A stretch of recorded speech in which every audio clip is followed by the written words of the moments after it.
안녕하세요. 저는 37살에 5살 된 아들을 키우고 있는 여자입니다. 제가 여기에 사연을 올리게 된 이유는 그날의 기억을 지우고 싶은 것도 있지만 제가 겪은 사연을 알리게 되면서 도움이 되실 수도 있을 것 같아 어렵게 마음잡아 신청해 봅니다. 저는 결혼하는 데까지 정말 우여곡절이 많았어요. 사랑하는 사람과 결혼하는 게 이렇게까지 힘이 들 거라고 생각한 적 없었는데 시어머니의 돌변하는 태도가 상당한 스트레스로 오게 됐었죠. 남편과 저희 집안은 비슷했어요. 오히려 저희 쪽이 재산은 더 많았기 때문에 처음 시어머니와 만났을 때 저를 상당히 이뻐해 주시고 딸 같다고 엄청 잘 대해 주셨습니다. 그런 점들이 저는 싫지 않았어요. 시어머니와의 관계가 좋으면 좋을수록 결혼 생활하는데 힘든 부분들은 없어지잖아요. 보통 저보다 일찍 결혼한 친구들이나 지인들 보면 시어머니의 막대먹은 성격 때문에 이혼을 선택하게 되는 일이 너무 많더라고요. 특히 매년 2번 있는 명절날 2손 2발 들고 다 떨어져 나갑니다. 처음에는 남편을 만나 사랑하는 마음에 시어머니한테 잘 보이고 싶어 별짓을 다 하지만 그런 노력하는 모습을 시어머니는 당연하다고 생각을 하시는 것 같아요. 아들을 낳았으니 당연히 받아야 할 특권처럼 생각을 하신 건지 며느리를 부려먹으려고 하는 행동들이 너무 보인다며 결국 명절날 대판 싸우고 이혼하더라고요. 그런 모습들을 보다 보니 저 또한 결혼에 대해서 긍정적으로 생각하는 편은 아니었어요. 그래도 다행인 건 처음 인사드렸을 때 이것저것 정말 많이 물어보셨지만 좋은 결과를 얻을 수 있었고 상견례 날짜까지 잡게 되는 날이 오게 되었어요. 그런데 양가 집안 만나기 1달 전에 엄청난 사건이 터지고 말았습니다. 그때랑 지금이랑 상황이 많이 다르지 않니? 우리 아들 고생시키는 거 보고 싶지 않은데 내가 너희 집안에 결혼시킬 이유가 이제 없는데 뭘 결혼 허락해달라는 거야? 너희 집안에 결혼시키면 나한테 득될 게 있는 거니? 그런 건 아닌데요. 현재 저희 집안 아직 망한다는 소리 없어요. 그저 지금 잠시 경기가 안 좋아진 것뿐이에요. 저희 아빠 여태까지 잘 헤쳐나오셨고 앞으로도 그럴 거예요. 그리고 상견례 날짜까지 전부 잡아놓은 상태인데 그냥 무작정 통보식으로 안 된다고만 하시면 저희 입장은 뭐가 되겠어요. 어머님, 일단 진정하시고 지켜봐 주시면 안 될까요? 어머님은 저희 집안 사업이 원활하게 되지 않자 상당히 불안해하셨어요. 부모의 입장에서 충분히 이해는 되었지만 원래 사업이라는 게 잘 벌릴 때도 있지만 조금 주춤거릴 때도 있잖아요. 그런데 말이 어떻게 어머님 귀에 들어가게 된 건지 갑작스러운 상황에 너무 당황해했었죠. 그런데 알고 보니 시어머니가 저희 집안을 뒷조사했더라고요. 그래서 처음 어머님과 만났을 때 저에게 이런저런 질문들을 계속해서 물어보셨다는 걸 뒤늦게 알 수 있었습니다. 모든 걸 돈으로 기준을 잡으려고 하시는 시어머니의 행동이 마음에 들지 않았어요. 저희 집안이 부족한 것도 없는데 절절매면서 시어머니한테 밉보이며 결혼할 필요는 없다고 생각했습니다. 그래서 이 문제 때문에 그때의 남편과 한바탕 싸우게 되었어요. 그리고 결혼 전부터 삐걱거린다면 앞으로 좋은 일은 없을 것 같아 저도 헤어지자고 통보하게 되었습니다. 저희 부모님도 이 말을 듣고 난 뒤에 신중할 필요가 있다고 얘기하셨고 결국 상견례 자리는 파투가 나게 되었어요. 그때 남편과도 연락을 하지 않은 상태였습니다. 제가 상처를 많이 받게 되면서 마음의 문이 정말 닫혀버렸거든요. 남편은 이런 식으로 절대 헤어질 수 없다며 끝까지 연락하고 매달리고 있었고 어머님이 진심으로 사과를 한다면 생각해보겠다고 더 이상의 말은 하지 않았습니다. 그런데 벌어지면 안 되는 일이 발생이 되고 말았어요. 뜻하지 않았던 임신을 하게 되면서 골치 아픈 상황이 오고 말았습니다. 결국 저 혼자 감당할 수 없는 문제였기 때문에 임신 소식을 알리게 되었고 양가 집안 모두 충격받은 상태에서 남편은 결혼할 수 있다며 좋아하고 있었어요. 결국 시어머니와 다시 얼굴을 마주해야 했고 카페에서 단둘이 만나서 응어리진 부분을 풀어나가기 시작했어요. 시어머니도 제가 털어놓은 불만을 가만히 듣고만 계시다가 자신의 잘못을 인정하더라고요. 그래, 내가 그때는 경솔했다. 나도 솔직히 불안한 마음도 있었지. 생각해봐라. 너희 집안 조사했는데 안정적이지 않은 매출을 올리고 있으니 그런 집안에 우리 아들 털컥 건넸다가 힘든 삶을 살게 된다면 엄마인 내가 얼마나 가슴이 아프겠니? 그 정도는 너도 이해해줘야 하는 거야. 완전 이해 못한다고 하진 않겠지? 임신했으니까 출산하고 나중에 그 아이가 결혼하게 된다면 나와 똑같은 생각을 하게 될걸? 뱃속에 있는 아이가 아들이면 너도 똑같은 시애미 입장이 될 텐데 나처럼 그런 행동이 안 나올까? 서로의 감정이 상했던 부분은 지금 이 자리에서 풀고 앞으로 어떻게 살아야 할지 생각해보자. 뱃속에 있는 아이를 생각해서라도 양가 집안 웃으면서 살아야 하지 않겠니? 시어머니는 적극적으로 자신의 잘못에 대해 인정하고 있었어요. 저희 집안이 식재료 유통사업을 하고 있어서 전국에 사업장이 5개 정도가 있거든요. 그런데 유통량보다 사업장에서 나가는 지출이 더 많아지다 보니까 2곳을 줄이게 되면서 어머님이 그 상황을 알게 되었던 거죠. 그래도 저희 가족 충분히 먹고 살 수 있는 정도의 자금력을 가지고 있었어요. 가지고 있는 재산이 어찌됐든 시댁 집안보다는 많았으니까요. 그런데 양가 집안 결혼을 위해 상견례 날짜를 다시 잡게 되었고 그날 모두가 한자리에 모여 있는데 그러고 보니 아버님 얼굴은 단 한 번도 본 적이 없었습니다. 그전부터 아버님 얼굴을 뵌 적이 없어서 이것저것 물어봤지만 워낙 바쁘신 분이라 자기도 잘 못 본다며 나중에 따로 전화가 올 때 통화 한번 하자면서 아버님이 회사 일 때문에 많이 바쁘다는 말만 반복했어요. 계속되는 질문에는 답을 하지 않고 다른 상황으로 돌리고 있었습니다. 별로 말하고 싶지 않은 사정이 있나 보다 생각하며 대수롭지 않게 그냥 넘겼는데 상견례 장에까지 나오지 않으니 솔직히 기분은 별로였어요. 저희 부모님도 한가하셔서 나온 것도 아닌데 저희 집안을 무시하는 건가 생각했어요. 결혼식을 위한 진지한 상견례였고 저한테 제대로 된 설명을 단 한 번도 해준 적이 없어서 아무래도 이건 아닌 것 같아 속 시원하게 어떤 상황이길래 모두가 한자리에 모이는 중요한 상견례 자리에 나오지 못하는 건지 어머님을 보며 진지하게 얘기했어요. 어머님, 그래도 인생에 단 한 번뿐인 상견례 자리이고 저희 부모님도 워낙 바쁘신 분들인데 그래도 저 결혼시키겠다고 시간 내셔서 자리에 참석해 주셨잖아요. 그런데 아버님이 자리에 안 나오신 건 솔직히 이건 아니라고 생각해요. 이 자리에서 저희가 납득할 수 있게 상황을 설명해 주셨으면 좋겠어요. 그래야 제 마음도 편할 것 같아요. 그게 우리 남편이 병에 걸렸어. 그래서 그래. 이런 말 하는 게 좋은 건 아니잖아. 치매가 좀 심각하게 있는 상태라 집에서만 생활해야 돼. 밖으로 나가면 돌발 상황을 너무 많이 저질러서 우리가 체력적으로 힘에 부치거든. 이런 말해서 좋을 거 없을 것 같아 얘기 안 했다. 치매가 자랑할 일은 아니잖니. 그러니 우리 입장도 좀 생각해 주길 바란다.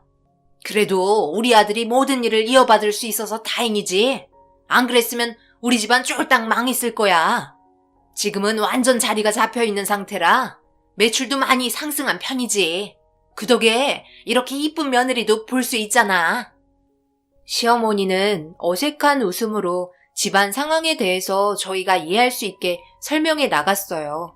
그리고 이런 문제들이 있다는 게 가슴이 아팠고 그동안 마음고생했을 어머님과 남편을 생각하니 제가 더 잘해야겠다는 생각이 들었었죠. 그렇게 상견례 자리는 무사히 끝이 났고 저는 배가 불러오기 전에 결혼식을 빠르게 진행하게 되었어요. 모든 일은 순조로웠고 남편과의 행복한 결혼 생활이 마냥 좋았습니다. 신혼여행을 다녀온 후 시댁에 인사를 드리려고 남편에게 어머님 시간이 어떻게 되냐고 물어봤는데 난감한 표정으로 우물쭈물 하더라고요. 그러더니 잠시 전화해보겠다며 자리를 피했고 베란다에서 어머님과 통화를 하는 것 같았어요. 한참을 통화하더니 고개를 푹 숙인 채 급하게 인사하러 올 필요 없다며 나중에 따로 부를 때 얼굴 보자고 통보하셨습니다. 결혼하고 나서도 단 한 번도 시댁집에 들린 적이 없어서 궁금하기도 했었는데 무언가를 계속해서 숨기려고만 하는 느낌이 들어 여자의 촉으로 봤을 때 기분이 썩 좋지는 않았어요. 하지만 반대로 생각해보면 시댁집에 치매가 심하신 아버님이 계시기 때문에 집안 꼴이 말이 아닐까봐 그런 모습 보여주기 싫으셔서 오히려 더 숨기고 싶어 하는 것 같아 침착하게 시간을 두고 기다려주기로 했어요. 그리고 몸에 좋은 거 챙겨 먹으며 출산을 위해 몸 관리에 더 신경을 썼고 어머님은 제가 아들이라는 걸 알게 되시고 더욱더 많은 것들을 뒤에서 챙겨주셨어요. 그렇게 많은 사랑을 받으면서 뱃속에 있는 아이는 건강하게 자라기 시작했고 잘생긴 아들을 출산하게 되었습니다. 어디 하나 문제없이 태어난 모습에 하늘에 감사하며 앞으로 우리 아이와 행복한 날들을 꿈꾸면서 새로운 인생이 펼쳐질 거란 기대를 가지고 하루하루 보내고 있었어요. 그런데 출산도 했고 몸조리도 끝난 상태가 되자 어머님이 맛있는 음식 해주겠다며 결혼하고 처음으로 시댁으로 초대를 해주셨어요. 괜히 무리하시는 것 같아 괜찮으실 때 초대해 주셔도 된다고 하니까 어머님은 괜찮다며 주말에 남편과 함께 같이 오길 바라셨습니다. 결혼식 할 때보다 시댁에 가는 게 더 떨렸던 것 같아요. 어머님과 통화 이후 마음의 진정은 잘 되지 않았어요. 남편이 모든 일을 마치고 늦은 저녁 집에 들어와 어머님한테 얘기 들었냐고 물어보니 아직 상황을 잘 모르고 있는 것 같았습니다. 그래서 어머님과 통화한 내용에 대해서 들뜬 마음으로 말하기 시작했어요. 어머님이 이번 주말에 오라고 하셨어. 다 생각이 있으셨던 거야. 그동안 집안 정리도 다 끝내셨나 봐. 우리 아들 얼굴도 보고 싶다고 하시고 그동안 제대로 된 밥 한 끼 못 차려줘서 마음에 걸렸다고 이번에 신경 좀 써주신다고 하셨어. 어머니가 그랬다고? 갑자기? 나한테 단 한마디도 상의 없이 그런 결정을 독단적으로 혼자 결정하면 어쩌겠다는 거야? 왜? 내가 어머님 댁에 가는 게 싫은 거야? 말을 왜 그런 식으로 해, 서운하게. 내가 그동안 시댁에 얼마나 가고 싶어 했는지 당신이 더 잘 알면서 데려가기 싫은 것처럼 말을 하고 있네. 내가 시댁에 가는 게 싫어? 싫은 게 아니라 혹시라도 무슨 일이 벌어질까봐 걱정돼서 그런 거지. 내가 언제 싫다고 말한 적 단 한 번이라도 있었어? 남편은 마지못해 가자고 얘기했어요. 기대를 가지고 있었던 제 기분을 한순간 꺾어버렸고 그때부터 기분이 별로 좋지 않았습니다. 그동안 입이 닳도록 얘기했었는데 그런 마음 잘 알면서 남편의 행동은 실망스럽게 다가왔네요. 솔직히 결혼하고 나서 아이까지 낳았는데 아버님 얼굴 한번 못 뵌다는 게 말이 돼요? 치매가 심하던 그렇지 않던 인사드려야 하는 건 당연하잖아요. 제 얼굴이 궁금하실지도 모르고 아버님도 손자가 보고 싶으실 텐데 갑자기 제정신이 돌아오셔서 좋은 말씀 해주실 수도 있는 건데 무조건 꺼려하는 남편의 행동이 더 수상하게만 느껴졌습니다. 서로의 냉전 상태에서 아무 말 없이 시댁으로 아침 일찍 향하게 되었고 남편은 거의 다 도착했을 때 저에게 의문의 한마디를 뱉었어요. 무슨 일이 있어도 아버님과 마주치지 말라는 소름 돋을 정도의 무서운 말을 꺼냈습니다. 절대로 눈을 쳐다보지 말라며 최대한 마주치지 않는 게 정신건강에 좋을 거라고 한마디 한 뒤 아무 말 없이 시댁으로 향했습니다. 그렇게 어머님 집에 도착했고 저희가 오는 소리가 들리자 급하게 뛰어오셨어요. 저희를 많이 기다리고 있으셨던 것 같았습니다. 아버님 요양 때문에 큰 집으로 이사를 했다고 했는데 정말 엄청 큰 초호화 저택이었어요. 어머님은 손주를 안아보겠다며 제품에 있던 아이를 건네받으셨고 그렇게 어머님 집으로 들어가게 되었습니다. 조용하니 깔끔하게 정리가 되어 있는 집안과 관리해주시는 가정부 몇 분이 계셨어요. 그리고 이리저리 두리번거렸지만 아버님은 찾아볼 수 없었습니다. 어머님은 신경 쓰지 말라며 주방에 맛있는 음식 한 상을 차려주셨고 배가 너무 고픈 나머지 식사부터 하게 되었어요. 처음에는 삐걱거렸지만 서로에 대해서 조금씩 알아가다 보니 어머님이 참 좋으신 분 같았습니다. 제 앞으로 이것저것 반찬을 밀어주셨고 신경 써주시는 행동 하나하나에 너무 고마웠어요. 그리고 이런 게 행복이구나 생각하며 모두가 둘러앉아 웃으면서 시간을 보내는데 앞으로도 계속 이어지길 바랬습니다. 어느덧 저녁 시간이 되었고 거실에서 신기한 눈빛으로 아이 보고 있는데 누군가 걸어 나오는 소리가 들리기 시작했어요. 2층에서 꽤 무거운 발걸음 소리에 자연스럽게 그쪽으로 고개가 돌아갔고 위에서 천천히 내려오고 있는 의문의 정체는 얼굴을 푹 내린 채 주방으로 걸어가기 시작했습니다. 딱 봐도 아버님인 것 같았어요. 그래서 남편한테 아버님 맞냐고 물어보니 고개를 끄덕이더라고요. 다가가서 인사라도 드리려고 일어나자 남편은 제 팔목을 잡더니 인상을 쓰면서 조용한 말투로 앉아 있으라며 공포에 질린 얼굴로 고개를 떨구고 있었습니다. 어머님 또한 몸을 덜덜 떨고 있었어요. 하지만 아버님의 치매가 너무 심각해서 건드는 순간 돌이킬 수 없는 돌발 행동이 나올 것 같다는 직감을 하게 되었습니다. 그래서 저도 조용하게 앉아서 주방을 계속 응시하고 있는데 저희가 먹다 남은 음식을 드시고 계시더라고요. 그런 모습이 낯설었고 아버님이 너무 신경 쓰이기 시작했어요. 그렇게 한참 동안 주방에서 식사를 하시고 자리에 일어나시더니 냉장고에서 먹을 거 몇 개를 가지고 다시 2층으로 올라가시더라고요. 저는 그런 모습을 계속해서 지켜보고 있었고 어머님과 남편이 숨을 죽인 채 움직이지도 않는 모습에 저 또한 엄청 긴장을 하기 시작했습니다.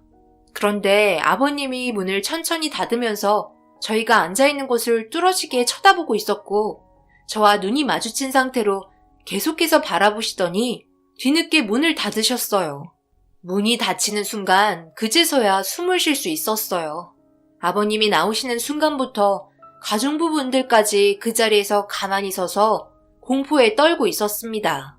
존재감이 엄청났었고 살갑게 다가가 인사를 하기에는 문제가 있을 것 같다고 판단하게 되었어요. 남편은 이제 그만 가면 좋겠다고 얘기하자 어머님은 자고 가라며 저와 단둘이 있는 시간을 원하고 계셨어요. 저도 아버님이 별로 방해가 되지는 않는 것 같아 하룻밤만 자고 아침에 집으로 돌아가자고 남편에게 부탁했어요. 어쩔 수 없이 한숨 푹 쉬며 고개를 끄덕이곤 작은 방으로 들어갔습니다. 방으로 한번 들어간 아버님은 밖으로 나오지 않으셨어요. 얼굴을 제대로 볼 수 없어서 제 궁금증은 더욱더 증폭이 되었고 그런 마음을 알고 있는지 어머님은 그냥 가만히 있는 게 좋은 거라고 조용히 있다가 다음날 집에 돌아가길 원하고 계셨습니다. 어머님과 거실에서 한참 동안 대화하고 있는데 아이가 졸린지 칭얼거렸고 어머님도 피곤한 것 같아 쉬기로 하고 각자 방으로 들어갔어요. 남편은 제가 들어올 때까지 방에서 잠도 안 자고 기다리고 있었습니다. 얼굴 표정이 별로 좋지 않았어요. 아무래도 시댁에서 자고 다음날 가는 게 마음에 안 들었던 것 같아요. 보통 시댁에서 자고 간다고 하면 좋아해야 하는 거 아니야? 이런 것도 당신에 대한 배려라고. 이런 배려 나는 원하지 않고 그저 빨리 집에 가서 마음 편히 쉬고 싶을 뿐이야. 너는 이런 분위기에서 굳이 여기서 자고 가고 싶냐? 우리 어머니가 자고 가라고 해도 집에 가서 편하게 쉬는 게 낫지. 도대체 뭐가 문제인 거야? 나한테 뭐 말 못한 거 있어? 뭐 숨기는 거 있냐고. 딱 보니까 하는 행동들이 너무 수상해. 내가 말 안 하고 지켜보고 있는데 솔직히 말해봐. 말 안 한 비밀 있는 거지?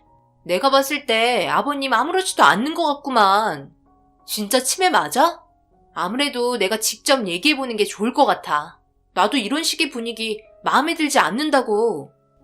저는 남편의 행동이 짜증나기도 했고 계속되는 답답한 행동들에 아버님이 계신 방에 가보기로 했어요. 이러다가 제가 화병이 날 것 같았거든요. 그래서 문을 박차고 나가려는 순간 남편이 제 팔을 붙잡고 저를 말리기 시작했습니다. 저는 남편을 뿌리치며 아버님이 계신 방 쪽으로 걸음을 옮기고 있는데 주방에서 투닥거리는 소리가 들리더라고요. 그래서 고개를 돌려보니 아버님이 저를 보며 우두커니 서 있었습니다. 거실과 주방이 불이 켜져 있어서 검은 형체만 있는 아버님이 너무 무서웠어요. 그 모습에 저도 모르게 뒷걸음질 치기 시작했고 아버님은 저를 보며 천천히 다가오고 있었습니다. 그러더니 갑자기 저한테 무서울 정도로 달려오기 시작했고 순간적인 돌발 행동에 너무 놀란 저는 비명을 지르며 작은 방으로 다시 들어갔어요. 뒤에서 그 모습을 지켜보고 있던 남편은 저를 보며 한심하다는 눈빛을 보냈고 치매가 확실한 것 같은 느낌을 받게 되었습니다. 저는 조용히 작은 방문을 다시 열어 2층으로 올라가는 아버님을 보았고 남편은 뒤이어 잠이나 자라며 아기 겨우 잠들었는데 깨겠다며 한심한 눈빛을 보냈어요. 저는 혹시 몰라 두려운 마음에 문을 걸어 잠그고 아이 옆에 눈을 붙였습니다. 그렇게 깊은 잠에 빠져 있었는데 아이가 칭얼거리는 소리에 눈을 뜨게 되었고 아이를 안고 다시 재우고 있는데 고개를 돌려 옆을 보니 남편이 자리에 없었어요. 화장실을 간 것 같아 별 생각 없이 아기 재우는 데 집중했고 그렇게 다시 깊은 잠에 빠진 아이를 눕히고 남편을 기다렸는데 돌아오지 않아 거실 문을 열어보니 어두운 거실의 2층에 빛이 새어나오더라고요. 그런데 그 방에서 어머님과 남편의 목소리가 들려왔어요. 그런데 아버님의 목소리가 처음으로 들려왔고 셋이서 싸우는 것 같아 조심스럽게 2층으로 걸어 올라갔습니다. 저는 문에 바짝 기대어 대화를 마저 듣고 있는데 남편이 하는 말에 엄청난 충격을 받고 말았어요. 어머니는 도대체 생각이 있는 거예요? 뭔 생각으로 아내를 집으로 끌어들인 거예요? 지금까지 세워둔 계획을 전부 물거품으로 만들 생각이세요? 왜 이렇게 혼자서만 독단적으로 행동하시는 건데요? 제발 아버지와 제가 알아서 하게끔 뒤에서 그냥 가만히 계세요. 이러다가 아내가 알기라도 한다면 그땐 정말 돌이킬 수 없다고요. 나는 그저 우리 며느리 밥 한 끼 해주고 싶어서 그랬던 것 뿐이다. 나는 이런 쌀쌀맞은 역할 어울리지 않는다고. 그냥 마음 편하게 살고 싶었을 뿐인데 내가 왜 이런 행동을 해야 하는 건지 모르겠다. 이게 다 당신 때문이잖아. 그리고 그냥 방에서 나오지 말고 조용히 있으면 되지. 우리 밥 먹고 있는데 기어 나와야겠어? 왜 우리 며느리한테 겁을 줘서 무섭게 만드는 건데? 당신 행동이 제일 의심스러운 거 알아? 그런 식으로 행동하면 누가 당신을 치매 환자로 보겠냐고. 하는 행동이 귀엽잖아. 나는 뭐 며느리 안 보고 싶어서 그런 줄 알아? 나도 정상적인 모습으로 대하고 싶다고. 상견례도 못하고 결혼식도 못하고 집에 왔는데 말도 못 붙이고 많고 많은 병 중에 왜 하필 치매인 거야? 생각들이 그렇게 없어? 여기 오래 모여있다가 아내가 깨어나서 우리 셋이 있는 거 보기라도 한다면 그때는 정말 돌이킬 수 없는 문제가 되니까 제발 조심 좀 하자고요. 우리가 여기 집주인인 것처럼 행동해야 돼요. 아시겠죠? 장기 출장 간 집주인한테 매달 나가는 월세가 얼마인 줄 아세요? 더 이상 가정부 부르지 마세요. 그리고 계획했던 상황 최대한 빨리 정리하자고요. 이번 건 상당히 큰 거예요. 아내 집안이 재산이 어마어마하기 때문에 최대한 빨리 손을 써야 한다고요. 다시 한번 말하지만 제가 아버님 사업을 물려받은 다음 계획적인 사고가 필요해요. 그때까지 아버지는 최대한 눈에 띄지 않게 몸조심하시고요. 제가 사업 물려받는 순간 교통사고 아시죠? 그리고 우리는 전 재산 챙긴 다음 이 바닥에서 뜨면 끝인 거예요. 아시겠어요? 그때까지 조심하는 게 좋을 거예요. 계획에 없던 아기가 생긴 게 최대 복병이지만 그건 어쩔 수 없으니 다들 마음 약해지지 말자고요. 어머니도 정신 똑바로 차려요. 우리가 진짜 여기 사는 건 아니잖아요. 아내 집안 돈 뜯어내려고 투자한 돈이 얼마인 줄 아세요? 밑작업 제대로 한 만큼 확실하게 했으면 좋겠어요. 이 말을 듣고 있는 동안 남편의 믿을 수 없는 말들에 엄청난 충격을 받게 되었고 방 안에서 들려오는 대화 내용을 핸드폰으로 녹음을 하면서도 도저히 믿기지가 않았어요. 그동안의 모든 게 계획된 접근이었고 아버지의 전 재산을 가로챌 생각을 가지고 진행을 했었다는 게 엄청난 충격을 안겨주었습니다. 저는 그 순간 너무 무서워 아이를 안고 정신이 나간 여자처럼 그 상황을 벗어나기 위해 맨발로 허겁지겁 도망치기 시작했어요. 제가 현관문을 열자마자 이 모든 사실이 발각되었다는 걸 알게 된 남편은 저를 향해 무서울 정도로 뛰어오기 시작했고 저는 잡히지 않으려고 아이를 꽉 껴안은 상태로 무작정 달렸습니다. 하지만 점점 가까워지고 있는 남편의 모습에 겁에 질린 저는 그 자리에서 털썩 주저앉고 말았고 너무 무서운 나머지 동네가 떠나갈 정도로 살려달라고 비명을 질렀어요. 제가 미친 듯이 소리를 지르자 그 모습에 당황을 한 듯 재빠르게 몸을 숨겼고 저를 본 주민들이 허겁지겁 달려와 쓰러져 있는 저를 부축해 주었습니다.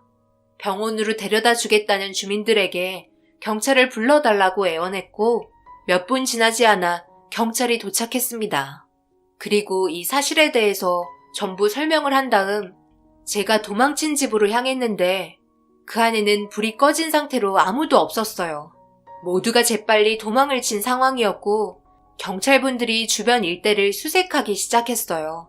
만약 제가 이 사실을 듣지 않았다면 저희 집안이 어떻게 됐을지 너무나 큰 충격에 온몸이 소름이 돋았습니다.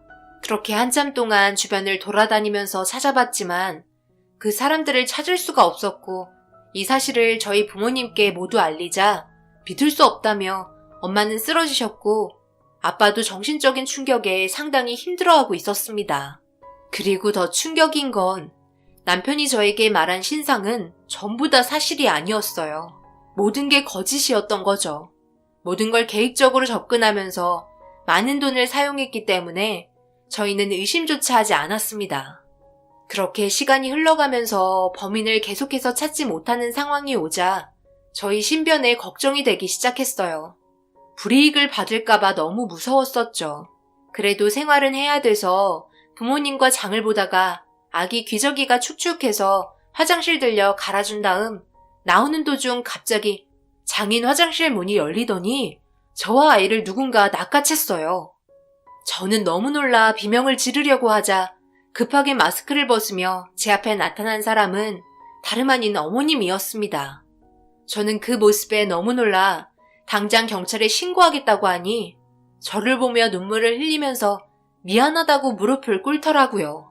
그리곤 절대로 마트 밖으로 나가지 말라며 신신당부를 하기 시작했어요. 밖에는 아버님과 남편이 기다리고 있었습니다. 저희 재산을 뜯으려고 워낙 많은 돈을 사용했기 때문에 돌이킬 수 없는 극단적인 상황까지 생각을 하고 있는 것 같았어요. 그동안 저희를 계속 미행하고 있었고 어머님은 잠시 화장실 다녀오겠다고 한 뒤 저와 단둘이 만날 수 있는 기회를 엿보고 있었어요. 정말 미안하구나. 이런 식으로 접근해서 너를 볼 면목이 없다. 우리 손자를 보고 있으니 내가 너무 마음이 약해져서 도저히 네가 잘못되는 걸 지켜볼 수가 없을 것 같아 이렇게 찾아왔어.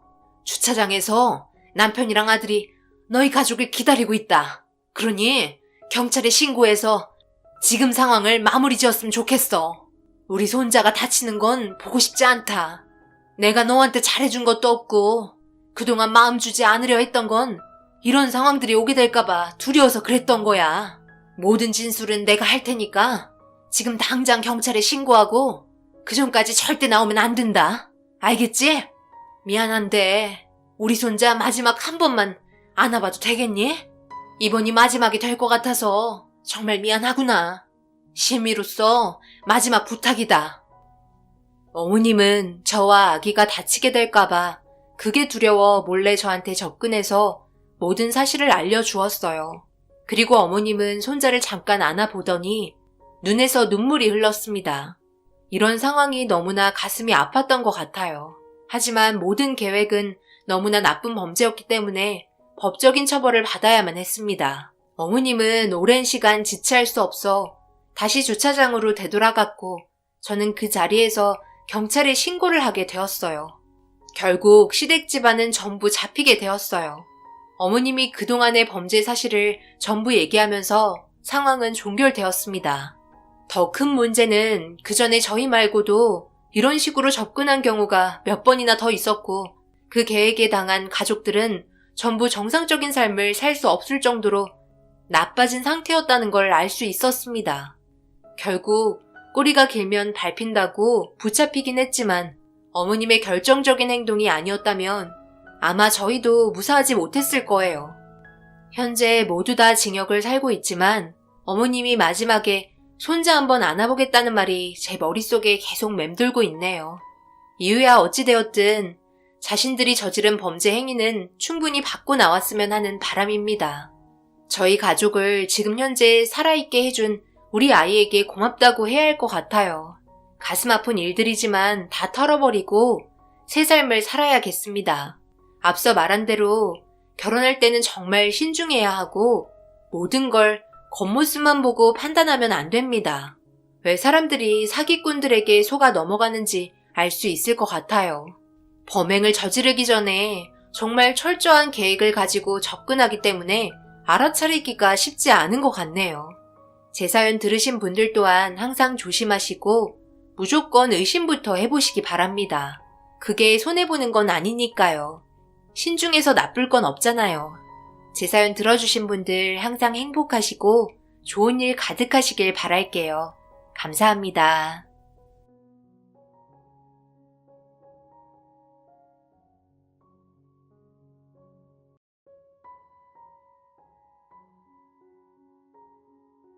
안녕하세요. 요즘 세상이 좋지 않아 그로 인해 직업을 잃게 되는 분들이 상당히 많아진 것 같습니다. 제 주위에도 벌써 많은 분들이 어쩔 수 없이 집에서 시간을 보내야 할 정도로 일자리가 없는 게 현실입니다. 저 또한 잘 다니던 직장을 잃게 되었고 여러 군데 지원을 해봤지만 연락 오는 곳은 없었어요. 원치 않는 일들이 계속해서 벌어지니 가정에도 불화가 생기게 되었고 아내와 돌이킬 수 없을 정도로 싸우게 되었습니다. 경제적인 것들이 제대로 이루어지지 않게 되면서 눈치를 보게 되었고 결혼한 지 4년 만에 처음 가정이 삐걱거렸어요. 다시 예전처럼 아내와 웃으면서 지내고 싶어 막노동이라도 해야 할 것 같아 새벽부터 인력사무소까지 찾아갔습니다. 하지만 이 또한 쉽게 볼 수 없었어요. 경쟁이 상당히 치열했고 조금만 늦더라도 일거리는 저한테 오지 않았습니다. 하루를 힘들게 몸으로 때우고 받은 약 10만 원 정도의 돈조차 저에게까지 차례가 오지 않아 혹시 몰라 대기하고 기다려봤지만 연락은 오지 않았어요. 결국 집으로 돌아가면 조용해진 집에 홀로 남겨져 있었네요. 아내는 다행히도 회사에 별일이 없어 일을 꾸준하게 잘 다니고 있었어요. 집안의 가장이 바뀐 셈이었죠. 힘들게 일하고 온갖 스트레스를 받은 상태로 퇴근한 아내는 현관문을 열자마자 하는 말이 있었어요. 집에 있었네? 오늘은 일거리 좀 받았어? 어떻게 된 거야? 하루 종일 연락도 없고? 설마 오늘도 일 못한 건 아니지? 생각보다 경쟁이 치열하더라고. 오늘은 더 심했어. 저번 때보다 많은 사람들이 일찍 서둘러 오는 바람에 차례가 나까지 오지는 않았네. 미안해.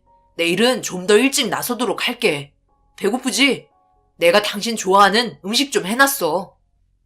정말 내가 이런 말까지 안 하려 했는데 삶에 의욕이 없어? 아직 배가 부른 거야? 지금 우리 집안 꼴 돌아가는 게 여유로워 보이나 봐. 여기 집에 잡혀있는 대출금 전부 내 돈으로 나가고 있는데 당신은 천하태평이네? 지금 장난해? 당신은 집안 가장 아냐? 그럼 어떻게 해서라도 일거리를 따서 돈을 벌어와야 할 거 아냐? 그것도 핑계라고 나한테 늘어놓는 거야?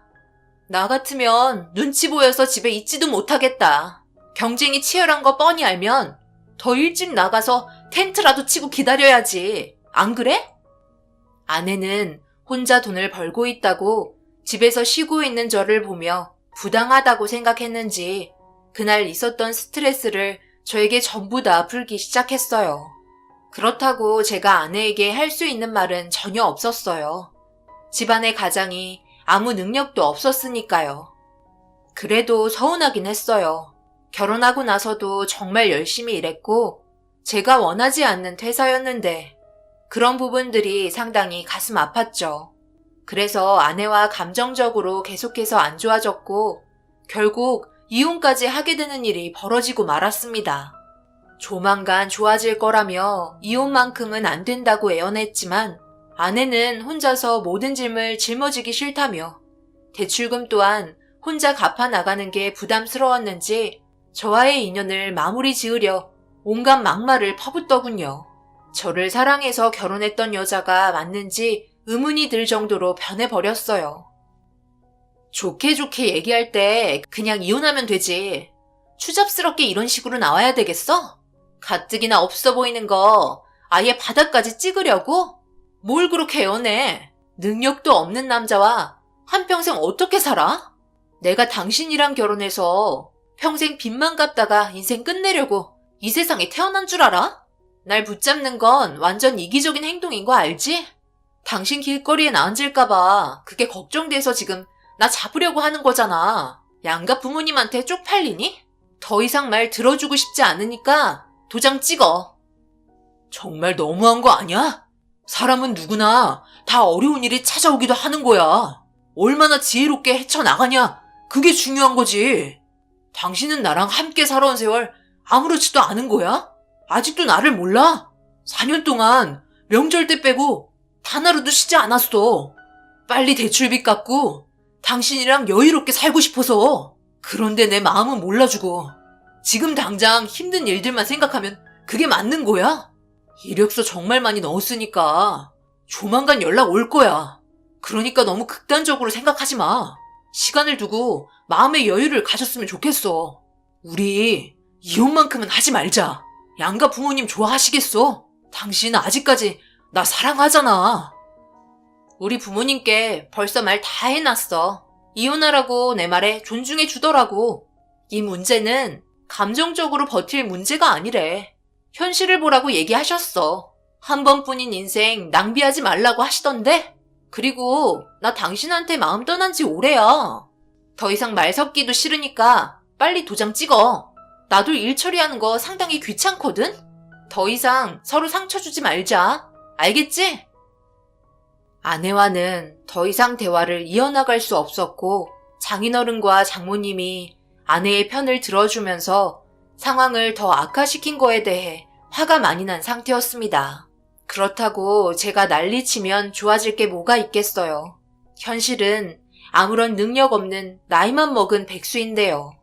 제가 아내를 데리고 살 수 있는 능력도 없는 존재라는 걸 인정하고 결국 이혼 서류에 도장을 찍었어요. 그리고 모든 재산을 처분하고 아내와 갈라서게 되었습니다. 저희 부모님도 이런 일이 닥친 거에 대해 가슴 아파하셨고 아내에게 많이 서운해하셨어요. 어쩌겠어요. 모두 제 탓인걸요. 결국 혼자 살아보겠다고 처분할 거 싹 정리한 뒤에 새롭게 다시 시작하려고 원래 살던 지역이 아닌 다른 지역의 동네를 알아보기 시작했어요. 아내와의 기억 전부를 잊어버리고 싶었습니다. 그리고 고민 끝에 알아본 곳은 가격도 상당히 저렴하고 있을 건 웬만해서 다 있는 고시원이었어요. 살던 집에 비하면 엄청나게 작은 공간이었지만 많은 사람들이 자리 잡고 지내고 있는 모습을 보니 저도 괜스레 용기가 났어요. 최대한 돈을 아끼는 게 주 목적이었거든요. 그렇게 집주인에게 비용을 지불하고 짐을 풀었습니다. 2달이 뻗을 정도의 작은 공간이었지만 살만했어요. 불편한 게 있다면 아무래도 화장실과 세탁실이었어요. 공용으로 쓰다 보니 기다리는 일이 다반사였습니다. 세탁기는 아주 늦은 시간 사용도 할 수 없어서 불편할 때가 많았어요. 그래도 제일 마음에 위안이 되었던 건 식사는 걱정하지 않아도 될 정도로 준비가 잘 되었습니다. 밥과 김치는 기본이었고 라면과 계란 또한 무상으로 제공이 되었어요. 끼니는 확실하게 해결할 수 있었기 때문에 돈을 절약하기에는 너무나 좋은 곳이었습니다. 처음에 고시원 들어왔을 때 이렇게까지 살아야 하나 싶었지만 저보다 더 젊은 사람들도 먹고 살기 위해 고시원 생활을 하는 거 보면 확실한 동기부여가 되었어요. 그렇게 저도 새로운 지역에서 새로운 공간을 받아들이고 살아가다 보니 자연스럽게 이쪽 생활에 물이 들었고 같은 공간에서 지내는 몇몇 분들과 친해질 수 있는 기회도 있었습니다. 비슷한 나이대에서 여러 가지 정보도 얻을 수 있어서 만족하며 제 삶을 다시 일으켜 세우기 위해 열심히 살았어요. 새벽만 되면 남들보다 일찍 일어나 현장으로 출근 도장 찍었죠. 결혼을 하고 일을 구할 때는 눈치가 너무 보여 힘들었지만 이혼을 하고 새로 시작된 삶에 있어서 그런 것들 신경 안 써도 되니 너무 편하고 좋았습니다.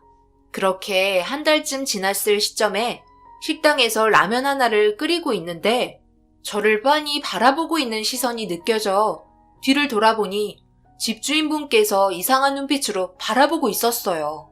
어색한 웃음으로 인사를 건넸는데도 무표정한 얼굴로 저를 계속 바라봤고 그 시선이 불편하게 느껴져 일부러 회피하기 시작했습니다. 한참 동안 제 얼굴을 바라보고는 어디론가 사라지셨고 별의별 생각이 다 들더라고요. 라면을 2개 끓여서 그런 건지 아니면 계란을 3개 넣어서 그런 건지 밥을 많이 퍼서 그런 건지 눈치가 보이니 이상한 생각이 계속해서 들었고 찝찝했습니다. 하지만 저도 정당하게 돈을 내고 고시원 시설을 이용하는 거기 때문에 당당하게 저녁 식사했습니다. 집주인과 한 달을 넘게 지내면서 얼굴 마주친 건 손가락에 꼽힐 정도로 적었고 인사한 적은 더 적었어요. 저보다 한 10살 정도는 많아 보였어요. 그런데 저를 빤히 바라봤을 때 그때의 눈빛은 뭔가 슬퍼 보였고 무언가를 말하고 싶은 것 같았습니다. 하지만 그건 제 생각일 뿐 괜한 오해를 살 수가 있어서 오지랖인 것 같아 그냥 넘어갔어요. 확실하지 않은 건 건드리지 않는 게 최선의 선택이니까요. 꽤 오랜 기간 고시원에서 살아가는 동안 면접도 여러 군데 보았고 때마침 괜찮은 곳에서 연락이 왔습니다. 그렇게 일자리를 겨우 구하게 되면서 고시원과의 생활도 정리를 해야 할 때가 오게 되었어요. 집주인이 항상 저녁 늦게 들어오는 걸 알기 때문에 그 시간까지 짐을 하나둘 정리하기 시작했어요. 일하는 곳에 기숙사가 있었거든요. 그런데 밖에서 인사하는 소리가 들리길래 문을 열고 고개를 내밀어 보니 집주인이 도착했더라고요. 정리하던 짐 마저 끝내고 가면 될 것 같았어요. 한 30분 정도 시간이 흐른 뒤 집주인이 계신 방으로 올라갔어요. 그리고 노크를 하려고 하는데 방에서 흐느끼는 소리가 들리더라고요. 순간적으로 문을 두드리려 했던 손이 멈추게 되었고 무슨 일인지 몰라 그 자리에 서서 기다리게 되었습니다. 아무래도 분위기가 좋아 보이지 않아 다시 계단으로 내려갔어요. 어느 정도 진정이 필요해 보이는 것 같았습니다. 다음날 얘기해도 되는 거기 때문에 급할 필요는 없었어요. 그런데 주방에서 나이 좀 드신 분들이 술을 드시고 계셨고 대화하는 소리를 듣게 되었는데 집주인은 안타까운 사연을 가지고 있더라고요. 눈물을 흘린 이유를 알 수 있었어요. 참 안 됐어. 지 엄마랑 열심히 고시원 관리하면서 살았었는데 어떻게 그런 일이 생겼는지 참. 그래도 자네가 빠르게 대처해줘서 목숨은 건질 수 있었잖나. 자네가 발견하지 못했다면 벌써 이 세상에 없는 존재였어. 1~2달 남았다고 했나? 자기 엄마를 떠나보내야 한다는 게 아직 와닿지 않겠지. 누구나 한 번쯤은 겪어야 하는 인생길이지만 생각보다 너무 빨리 온 것 같아 마음이 아프네. 말기암이 웬 말인가. 세상에 나쁜 놈들은 잘 먹고 잘 살고 있는데 왜 저렇게 착한 사람들은 빨리 떠나버리는 건지. 이 세상 참 불공평한 것 같네. 그녀의 어머니께서 몸이 안 좋다는 걸 알게 되었었고 그것 때문에 눈물을 흘리며 흐느끼고 있었어요. 대충 들었지만 저 또한 가슴이 아팠습니다. 사랑하는 사람을 떠나보내야 한다는 게 제일 힘든 일이겠죠. 제 아내는 저를 사랑하지 않아서 떠나버렸는데 참 별의별 사연을 겪고 있는 분들이 많다는 걸 고시원에 살면서 많은 걸 느꼈어요. 그렇게 다음날 저는 아침 일찍 집주인을 만났고 그래도 전날 밤 한참 동안 눈물을 흘려서 그런지 어느 정도 마음이 진정된 것 같아 보였어요. 제가 할 말이 있다고 얘기하자 밝게 웃어주면서 무슨 일인지 궁금해했고 일자리가 구해져서 퇴거를 해야 할 것 같아 계약한 기간 며칠 남지 않아서 추가 계약은 없을 것 같다며 미리 전달했어요. 그런데 그 말을 듣자마자 얼굴 표정이 어두워지더라고요. 아무 말 안 하고 고개를 떨구고 있었습니다.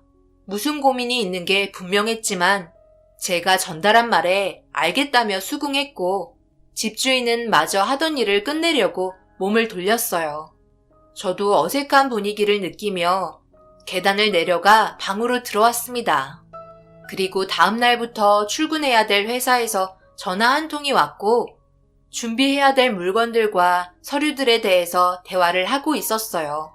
그런데 누군가 문을 두드렸고 통화를 하면서 열어보니 집주인이 무언가 할 말이 있는 듯 보였어요. 그래서 잠시만 기다리라며 마저 통화를 끝내고 문 열어드렸습니다. 조심스럽게 제 방으로 들어왔고 쉽게 말을 꺼내지 못하길래 제가 먼저 입을 열었어요. 무슨 할 말이 있으신 거예요? 이런 말 해도 될지 모르겠지만 저번에 제가 주방에서 라면 끓여 먹을 때부터 저에게 할 말이 있어 보였는데 제 생각이 맞는다면 부담 갖지 마시고 편하게 이야기하세요. 어려운 부탁 아니면 들어드릴 수 있어요. 그때부터 눈치채고 계셨구나. 여기 고시원에서 생활하시는 분들 대부분이 나이가 많은 분들이라서 저에게는 젊은 분이 필요하거든요. 제가 사정이 좀 있어서 어느 정도의 기간 동안만 저를 도와주시면 될 것 같은데 그에 따른 사례는 충분히 해드릴게요. 원치 않으신다면 어쩔 수 없지만 그래도 저에게는 꼭 도움이 필요하거든요. 더군다나 어느 정도 서로 알고 있어야 하는데 제가 병원이랑 고시원만 왔다 갔다 하고 있으니 비슷한 나이대 알고 있는 분이라곤 지금 저희 고시원에서 생활하고 계신 그쪽밖에 없네요. 제가 드릴 부탁은 몇 달만, 진짜 딱 몇 달이면 되니까 우리 엄마한테 결혼할 사람이라고 소개해드리면 안 될까요? 이제 얼마 안 남았는데 매일 하시는 소리가 결혼할 남자가 있어야 엄마가 편히 눈 감을 수 있다고 하셨거든요. 이런 부탁드려서 많이 당황하셨겠지만 저도 워낙 급한 입장이라 어렵게 말을 꺼냈어요. 네? 그러니까 제가 결혼할 남자로 병원에 인사드리러 가야 한다는 거예요? 생각지도 못한 부탁이라 당황스럽긴 하네요. 그런데 그런 건 그쪽 어머님께서도 눈치채실 것 같은데. 그리고 제가 이번에 어렵게 취직이 돼서 다음 달부터 일을 해야 하거든요. 취직한 것보다 금전적으로 사례는 제가 더 많이 해드릴게요. 부탁드려요. 딱 2달이에요. 저희 엄마 세상 떠날 때까지만요.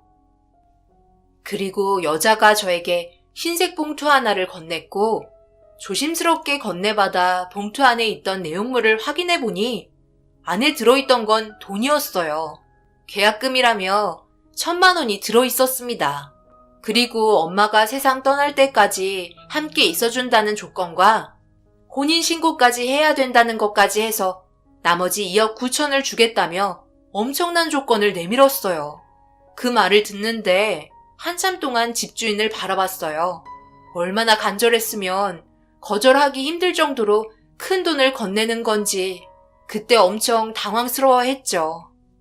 결정적으로 제가 주방에서 라면을 끓여 먹으려 했을 때 빤히 쳐다본 건 자기 엄마가 생각하는 사윗감의 첫인상이 저와 비슷하다며 제 인생의 2달, 많게는 3달 정도의 기간을 돈으로 사려 했어요.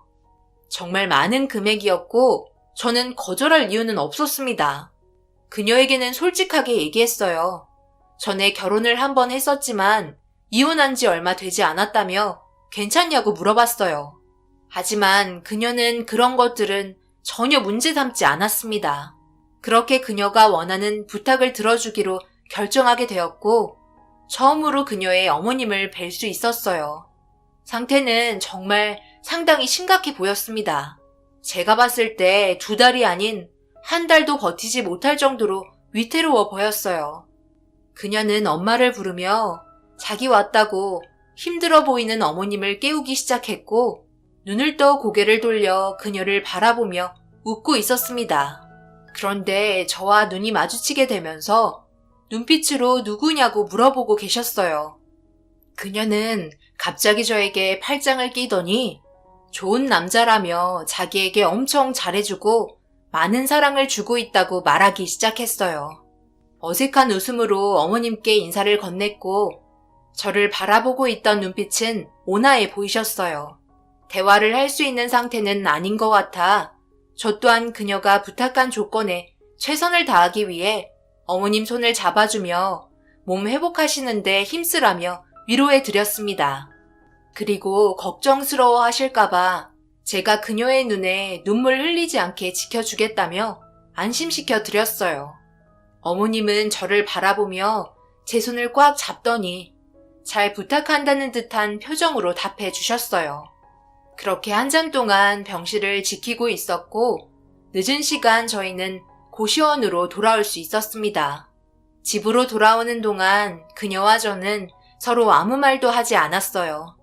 아직까지 어색했고 쉽게 말을 꺼낼 분위기는 아니었으니까요. 고시원에 도착을 하고 그녀는 저를 바라보며 자기 엄마가 너무 좋아했다며 고마워했어요. 좋게 봐주셔서 다행이라고 어색하게 웃었지만 그녀는 웃지 않았습니다.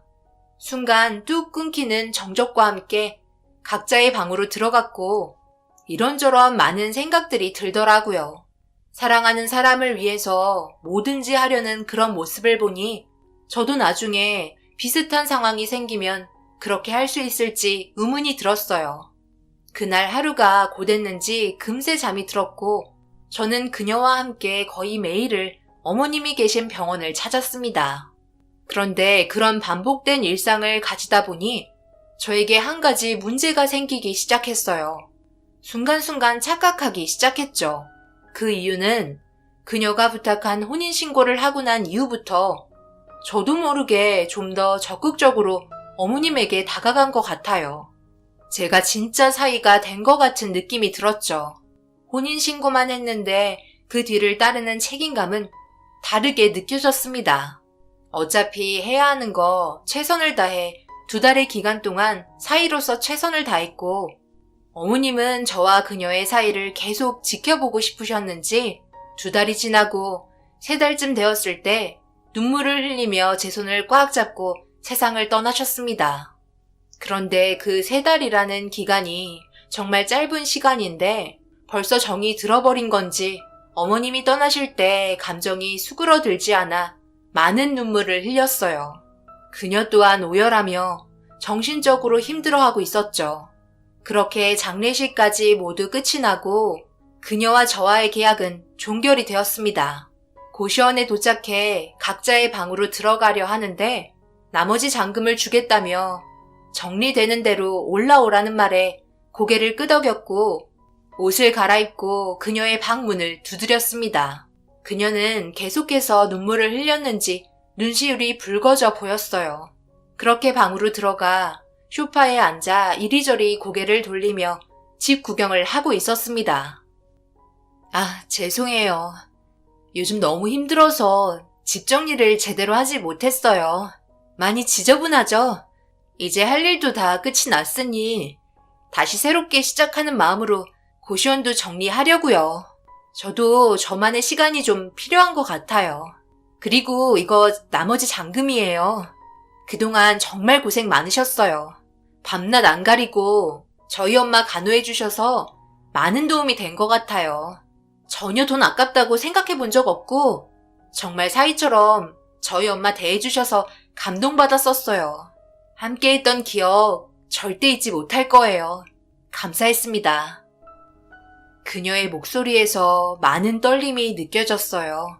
아무래도 어머님을 떠나보낸 시간이 얼마 되지 않아 감정이 조절되지 않는 것 같았어요. 그런 모습을 지켜보고 있으니 참 안타까웠습니다. 그리고 위로해주고 싶었어요. 저희는 각자 원하는 걸 얻기 위해 선택한 길이었지만 법적으로는 부부였습니다. 그래서 저도 모르게 그녀의 어깨를 쓰다듬어 줬고 하염없이 눈물을 흘리게 해줬습니다. 그녀는 저에게 그날만큼은 혼자 있는 게 너무 힘들다며 하룻밤만 함께 해달라고 요청했고 그 말을 저도 거절하지 않았어요. 그렇게 그녀와 함께 밤을 보냈습니다. 저도 어머님을 떠나보내고 기분이 좋지 않았거든요. 어색한 분위기였지만 함께 있는 게 서로에게 위로가 되었고 그녀는 어색한 분위기를 깨고자 차 한 잔 건넸습니다. 그런데 조용한 분위기 속에 그녀가 뭔가 답답한지 몸을 계속 비틀기 시작했어요. 식은땀을 흘리며 배를 움켜쥐고 있더라고요. 그리고 식탁에 놓여있던 알약을 급하게 삼켰고 방으로 들어갔습니다. 힘들어하는 목소리가 거실에까지 들리길래 걱정되는 마음에 노크를 했어요. 그런데 아무런 대답이 없길래 뭔가 이상이 생긴 것 같아 문을 활짝 열었고 그녀는 정신을 잃은 상태였습니다. 배를 움켜쥔 상태로 정신을 잃어서 몸을 똑바로 눕혔어요. 그런데 제 손에 무언가 만져졌고 다시 손을 배에 대보자 툭 튀어나온 이상한 게 있길래 눈 딱 감고 셔츠를 풀어 젖혔는데 그 순간 옆구리 왼쪽에 혹 같은 게 튀어나와 있었습니다. 상당히 컸었고 문제가 있다는 걸 확실하게 알 수 있었어요. 저는 그녀를 급하게 끌어안아 병원으로 향했어요. 제발 무사하기만 바랬습니다. 그렇게 병원에 도착하고 진찰을 받은 결과 충격적인 결과를 알게 되었고 이런 현실이 가능하긴 한 건지 저에게 왜 이런 시련을 주는 건지 하늘이 원망스러울 정도로 믿을 수 없는 결과에 미친 사람처럼 오열하고 말았어요. 그녀의 뱃속에는 악성 종양이 자라고 있었고 어머님의 병간호 때문에 제때 치료를 받지 못한 상태에서 진통제만 복용하고 있었습니다. 이런 사실을 어머님께 알리고 싶지 않았고 자기가 아픈 모습을 보여주기 싫었던 것 같았어요. 당장 수술을 진행해야 할 것 같다는 말에 법적으로 부부인 제가 보호자였기 때문에 수술 진행해달라고 요청했어요.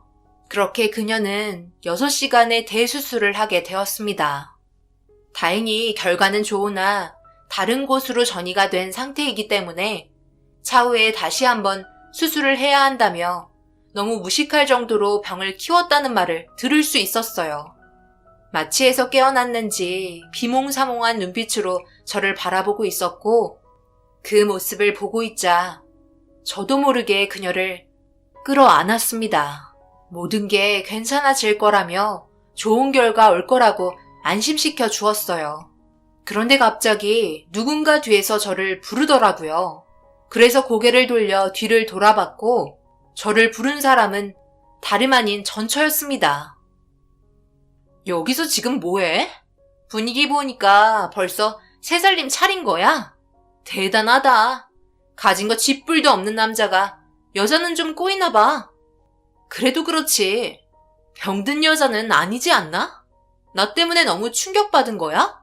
인생 막살기로 결정한 건 아니지? 돈 많은 여자를 좀 꼬시던가. 병수발하는데 전 재산 또 다 털리겠네. 인생 참 불쌍하다. 내가 이혼하길 정말 잘했지. 말 좀 가려서 하지 그래. 그리고 이제 남남인데 왜 아는 척하는 거야? 신경 끄고 갈 길 가지 그래. 네가 본 것처럼 우리는 법적으로 부부이고 나는 지금 너랑 함께 살았을 때와 다르게 아주 행복하게 살고 있어. 네가 우리 부부 인생 함부로 말하는 건 선을 넘었다고 생각하는데 그래서 너는 지금 행복하냐? 말투 보니까 인생 참 막막해 보인다. 내가 사랑하는 아내가 지금 아프니까 심기 건들지 말고 당장 나가라. 2번 말하게 하지 마. 참는 것도 한계가 있으니까. 전처는 아마 제가 화내는 모습을 처음 봤을 거예요. 전처와 결혼 생활하면서 막말을 한 적은 없었거든요. 상황의 심각성을 모르고 생각 없이 막 뱉는 말에 저도 모르게 화가 치밀어 올랐습니다. 무서운 눈빛으로 전처를 바라보니 당황했는지 병실에서 나갔고 힘겹게 누워있는 그녀를 향해 제가 가진 마음이 진심이라는 걸 손을 꼭 잡으면서 알려줬어요. 서로 아무 말 하지 않았지만 느낌으로 알 수 있었습니다. 그리고 전처는 알고 보니 장모님이랑 장인어른이 교통사고로 꽤나 큰 수술을 받아 금전적으로 많은 돈을 쓴 것 같았어요. 2분 다 회복하기는 힘들 것 같다는 말을 듣게 되었습니다. 같은 병원에 있는 것도 기분이 나빴지만 오다 가다 마주치면서 제가 전처보다 그녀에게 쏟고 있던 애정이 더 컸기 때문에 질투의 눈빛으로 바라보고 있었어요. 저는 그녀에게 받은 3억을 치료비에 쓰면서 고시원도 대신 관리해주며 최대한 몸이 빠르게 회복되길 도와주었습니다. 돈이야 또 벌면 되고 이런 식으로 받았던 3억은 제 것이 아니라 그녀에게 쓰이기 위한 돈이라는 걸 알 수 있었어요. 그렇게 몸 관리에 많은 신경을 쓰면서 몇 차례 수술이 끝이 나고 그녀는 몸에 남아있던 종양을 전부 제거할 수 있었어요. 더 이상 발견하지 못했다고 했지만 1년에 한 번씩 꾸준하게 검사를 받아야 하는 입장이었습니다. 그녀는 저에게 너무 고마웠는지 갑자기 꽉 껴안아 주었고 저도 그녀를 거부할 수 없었습니다. 처음 시작된 인연은 이게 아니었지만 살아가면서 느끼게 된 서로에 대한 감정이 진심이었다는 걸 알게 되면서 자연스럽게 받아들였던 것 같아요. 이런 식으로 인연이 만들어질 거라고 전혀 생각하지 못했는데 그녀에게 처음으로 사랑한다는 말을 꺼내게 되었습니다. 그렇게 저희는 법적으로 껍데기만 부부가 아닌 서로 진심으로 사랑하는 부부가 되었어요. 어머님께서 저와 아내의 손을 잡아줬을 때 저희를 진지하게 만날 수 있도록 이어준 것 같았어요. 사람 일은 정말 한 치 앞도 모르는 것 같습니다. 앞으로 제 아내와 행복하게 잘 살았으면 좋겠어요.